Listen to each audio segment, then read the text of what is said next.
Desde la primera lectura del criptograma, varias de las frases con el ladino remate del Marcos 1.2 o Marcos 6.20 me llevaron inexorablemente a la Biblia. Repasé el Evangelio de Marcos y comprobé como parte del capítulo 1. Versículo 2 era idéntico a lo escrito por el mayor en la primera, segunda y últimas líneas. El citado evangelista dice textualmente en Marcos 1,2: Comienzo del Evangelio de Jesucristo, Hijo de Dios, conforme está escrito en Isaías del profeta: Mira, envío mi mensajero delante de ti, el que ha de preparar tu camino. En cuanto a la segunda supuesta cita del Nuevo Testamento, Marcos 6.2.0, la lectura de la misma solo contribuyó a encharcar mi ánimo. Para empezar, no existe tal cita y me explicó. No existe como Marcos 6.2.0, sino como Marcos 6.2. El escritor sagrado. En su capítulo 6, versículo 2, dice así: Cuando llegó el sábado se puso a enseñar en la sinagoga. La multitud al oírle quedaba maravillada y decía: ¿De dónde le viene esto? ¿Y qué sabiduría es esta? ¿Qué le ha sido dada? Y esos milagros hechos por sus manos. No pude o no supe descifrar la posible conexión entre ambos textos. Había además otro pequeño gran detalle que me sublevaba. Consulté a varias escrituristas bíblicos y todos fueron rotundos. Los dígitos de las citas del Antiguo o Nuevo Testamento jamás se presentan separados por puntos, siempre por una coma y un guión, o con el primero de los números, el correspondiente al capítulo, en una tipografía más acusada. El mayor había manejado la Biblia, la conocía muy bien. ¿Cómo interpretar entonces aquel fallo? ¿O no era tal? En este caso, ¿qué había querido decir con esas tres cifras? 6.2.0, amarradas o supuestamente amarradas al nombre de Marcos. Obstinado, me aventuré en el tortuoso mundo de las citas bíblicas, batallando por desvelar las posibles ramificaciones de aquellos dos pasajes de Marcos, y de un texto fui saltando a otro, en una loca carrera, cada vez más vertiginosa. Quizás fuera mi afán por encadenar las pistas, o quizás la indudable magia del criptograma, tal como se verá más adelante, lo que de vez en cuando me hacía ver insospechadamente y asombrosas vinculaciones entre muchas de las citas consultadas. Por suerte y por desgracia, a principios del año 1986, una vez publicado Caballo de Troya 2, comencé a recibir decenas de cartas, informaciones y sugerencias en torno al enigma. Todo aquello, durante algún tiempo, terminó por conducirme a un peligroso y permanente estado de excitación y nerviosismo, muy próximo a la locura. Sin embargo, algunas de las ideas proporcionadas por lectores, y aunque no condujeran a la solución última y material del criptograma, apuntaron algo que yacía en lo más hondo del mensaje y que, como señalaba anteriormente, le confiere un halo mágico, como si no hubiera sido confeccionado por una mente humana, como si encerrara entre sus palabras y letras varios y precios tesoros, solo distinguibles con las herramientas de la cábala, de la numerología o de la imaginación. Pero vayamos paso a paso. Gracias al cielo, mis incursiones en la Biblia, siempre a la caza y captura de alguna clave segura, concluyeron a las pocas semanas, y como consecuencia de un cansancio total, el encadenamiento de citas, amén de las mil posibles interpretaciones, todas ellas subjetivas, no me llevó a nada palpable o concreto.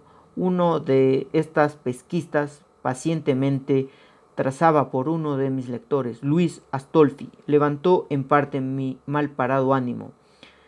Partiendo del primero de los textos de Marcos 1,2, fuimos a parar a otro de Malaquías 3,1, en el que se puede leerse: He aquí que voy a enviar un mensajero que preparará el camino delante de mí.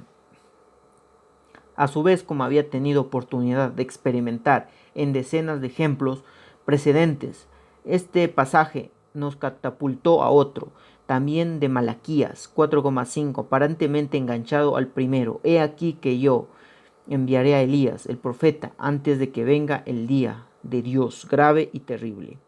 y de aquí con la esperanza de que Elías pudiera significar algo de cada vez más intricada tela de araña del enigma. Fuimos saltando a Malaquías 3,23, a Mateo 3,11-10-14, con una nueva aportación referida a la huida de Egipto, a Mateo 17,11-3, a Marcos 9,2-13, otra vez a Malaquías 3,1, a Lucas 1,17-76, a Juan 1,6-26, a Isaías 63,9, etc. Paralelamente de Marcos 6,2. Podía uno introducirse en textos de Mateo 13,53-58 y de Lucas. Constituía una posibilidad, una difícil, remota posibilidad que yo había valorado anteriormente en aquel manicomio. De todo esto deduzco, decía mi amable comunicante, que Azor está en la sinagoga. El Azor es una ave.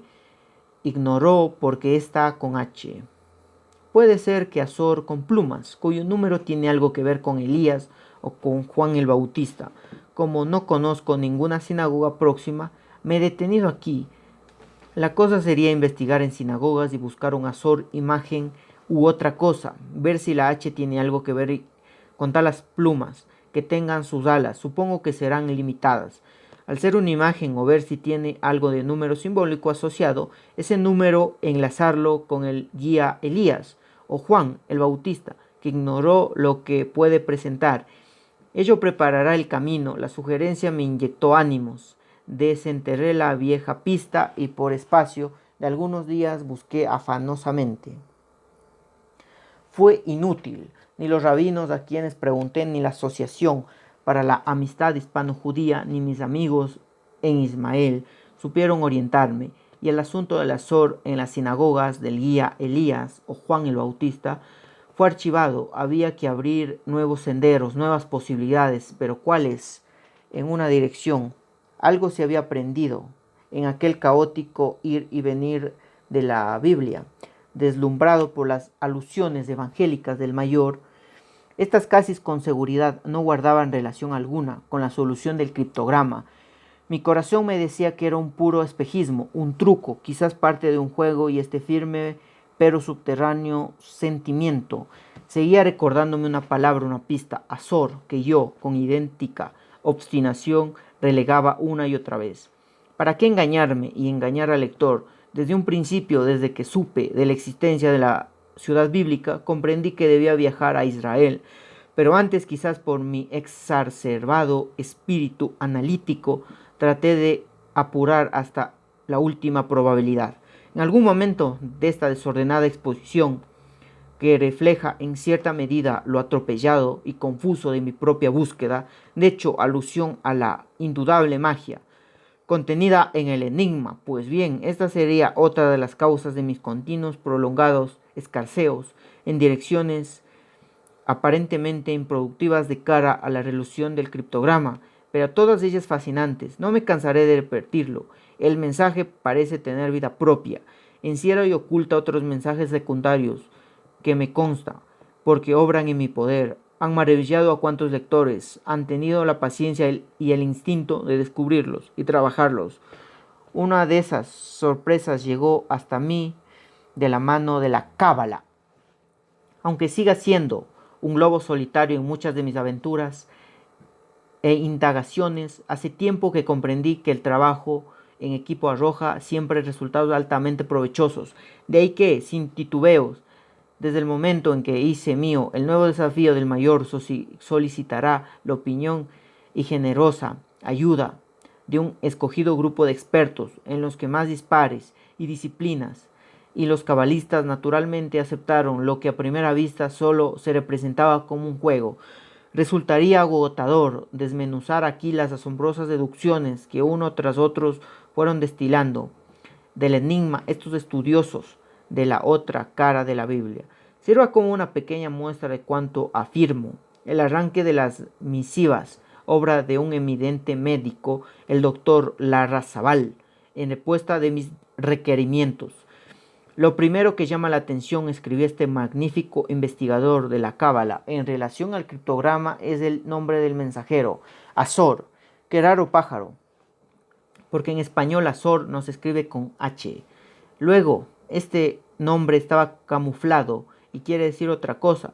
Esta forma de ocultar es frecuente en los libros sagrados y se resuelve mediante una operación llamada Gilgul, que en hebreo significa transposición o revolución, y que consiste en transponer el orden de las letras de la palabra para hallar su real significado. Por ejemplo, el Éxodo dice: enviaré a ti a Milaki, el ángel.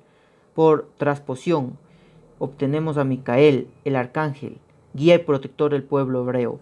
Así, por la transposición de la palabra Zor, obtenemos Zohar, que en hebreo significa el Zohar, junto al Sefer y Yetzirah. Constituyen los dos principales tratados del Cábala teórica, así como el Tarot y las horas con los que son de la Cábala práctica o aplicada. De forma que ya tenemos el nombre del mensajero. Ahora vamos a contar sus plumas para ver si averiguamos la naturaleza del guía y del camino.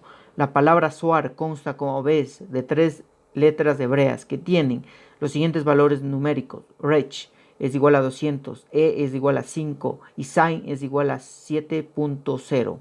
Sea sumados 212. Estas serían las plumas de Azor y su significado secreto 2 más 1 más 2, que es igual a 5. Si ahora te acuerdas de lo que escribí en mi carta anterior, el 5 constituye el número secreto de Cristo. Recordarás que te decía que Dios era el gran hombre de las 4 letras, el 4, mientras que Yeshua era el 5, y la gran relación que existía entre ambos nombres. No insistiré en ello. Este 5, repito, es el número secreto de Jesús, porque su valoración numérica correspondiente a cada letra hebrea arroja la suma total de 2.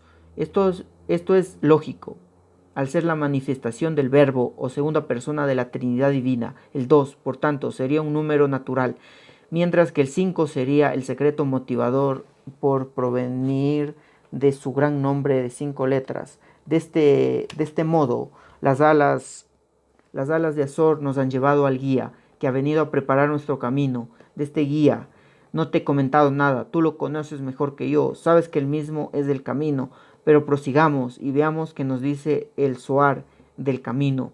Para ello vamos a utilizar un procedimiento distinto. En vez de tomar valores numéricos cabalísticos de las 3 letras de la palabra, vamos a disponer simplemente de los números en orden dichas letras aparecen. En el alfabeto hebreo, así Resh es la letra 20, es el 5 y Zain la 7. De modo que 20 más 5 más 7 igual 32, que también daría 5. Tenemos de este modo el número principal que se desprende del contenido del análisis del Zohar. El 32 son precisamente los 32 senderos de Sefer y Yetzirah, o el libro de formación.